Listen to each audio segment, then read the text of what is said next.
स्वागत है आप सभी प्यारे बच्चों को फिर से एक बार द यूनिवर्स फिजिक्स क्लास जो आपका अपना यूट्यूब चैनल है।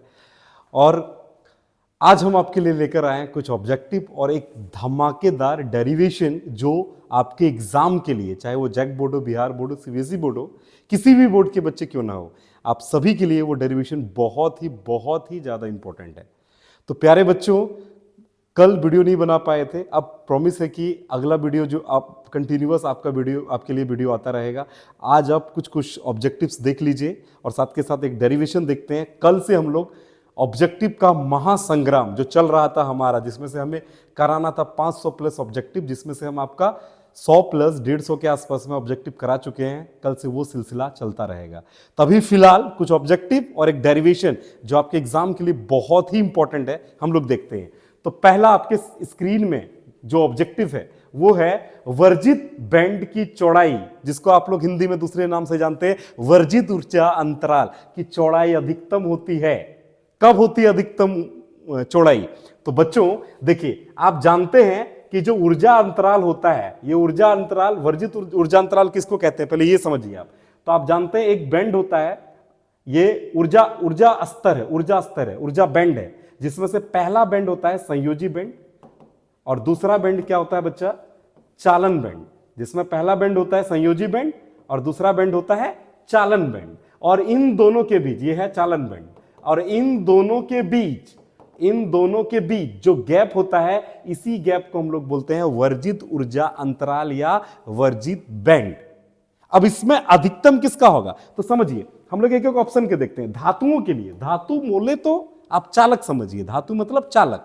तो चालक में ये गैप क्या होता है? तो देखिए, ये चालक में ये जो गैप होता है ना, ये यहां पे फ्री इलेक्ट्रॉन रहता है, और चालक में जब ये संयोजी बैंड से इलेक्ट्रॉन कूदकर चालन बैंड में जाएगा तभी वो चालक कहलाएगा।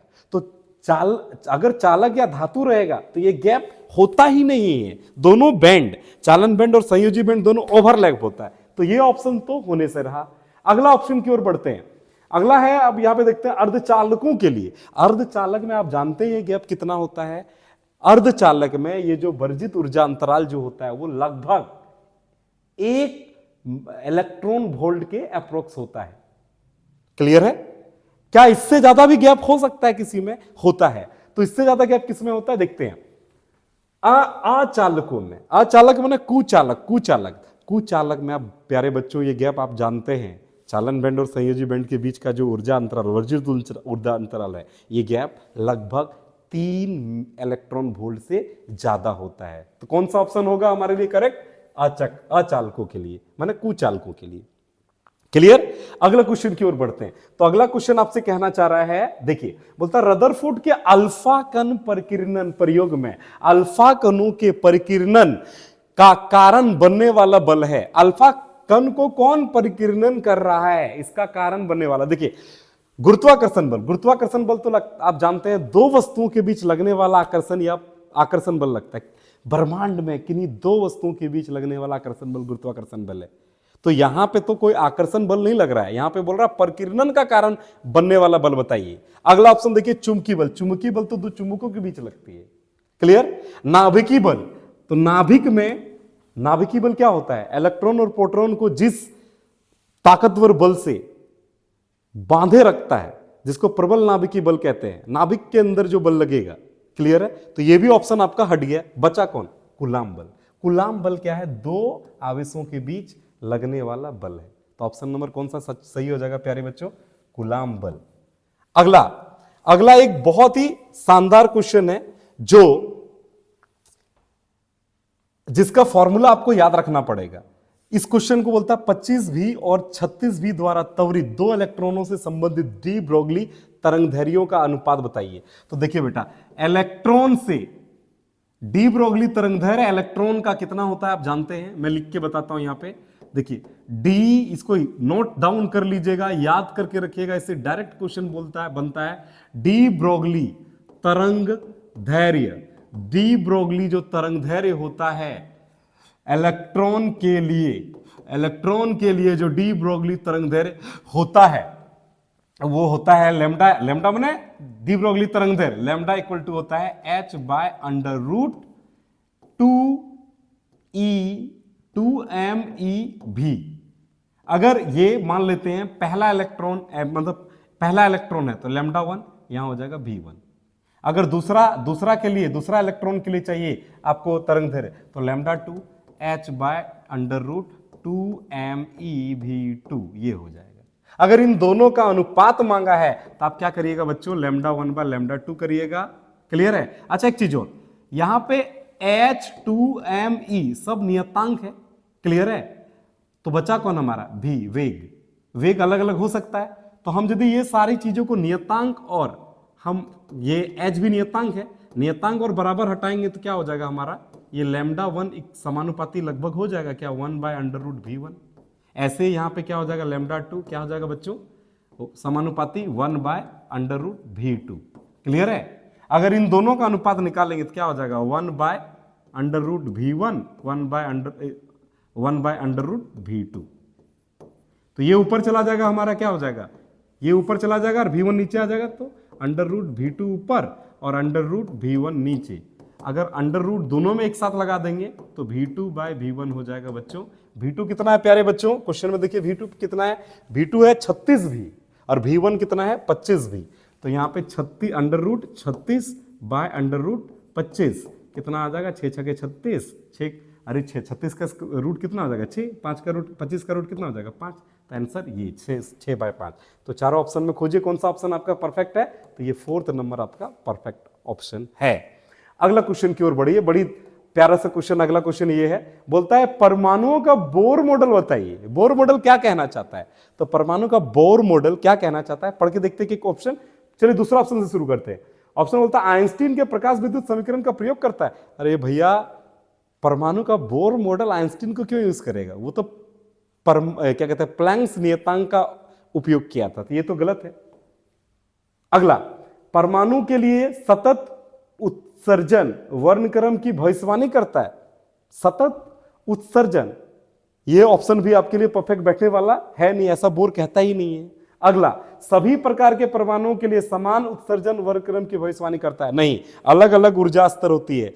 इलेक्ट्रॉन जिस कक्षा में चक्कर लगाता है उसकी अपनी एक ऊर्जा स्तर होती है, तो ये भी ऑप्शन आपका गलत हो जाएगा। पहला ऑप्शन बढ़िए, क्या बोलता है, मानता यह है कि इलेक्ट्रॉनों का कोणीय संवेग क्वांटीकृत होता है। आप सभी प्यारे बच्चे जानते हैं कि बोर के हिसाब से वही इलेक्ट्रॉन एक फिक्स कक्षा में घूमेगा जिसका कोणीय संवेग एल बराबर, कोणीय संवेग माने एल बराबर NH/2π था। ये कोणीय संवेग क्या होना चाहिए, क्वांटीकृत होना चाहिए। तो ऑप्शन नंबर कौन सा, ए। चलिए अगला क्वेश्चन की ओर बढ़ते हैं प्यारे बच्चों। अगला क्वेश्चन कहता है रिगबर्ज नियतांक का ऐसा यूनिट क्या होता है। ये डायरेक्टली आप जानते हैं, इसको आपको याद रखना पड़ेगा। रिगबर्ज का क्या होता है ऐसा यूनिट, नियतांक का ऐसा यूनिट क्या होता है, पर मीटर।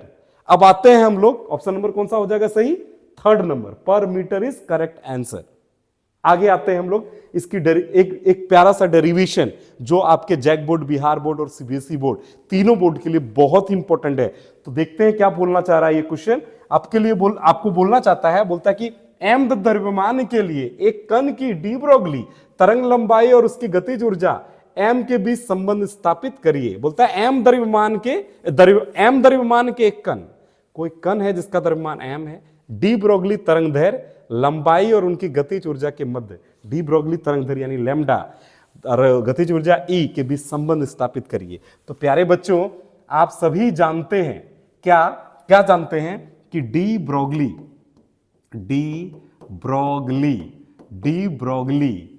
तरंग दैर्घ्य का समीकरण, डी ब्रोगली तरंग दैर्घ्य को लैम्डा से सूचित करते हैं। लैम्डा इक्वल टू होता है बच्चों h/p। लैम्डा इक्वल टू क्या होता है, h/p। और प्यारे बच्चों, हम इसको समीकरण 1 ले लेते हैं, कोई दिक्कत नहीं। और उसके बाद हम जानते हैं गतिज ऊर्जा, हम जानते हैं कि गतिज ऊर्जा क्या होता है प्यारे बच्चों, गतिज ऊर्जा का फॉर्मूला, गतिज ऊर्जा, यहां पे गतिज ऊर्जा कितना लेना बोला है आपको, ई बोला है। तो गतिज ऊर्जा ई इक्वल टू प्यारे बच्चों कितना आ जाएगा, 1/2 mv²। m छोटा m क्यों लिए, क्योंकि यहां द्रव्यमान को छोटा m लेने बोला था, समझे।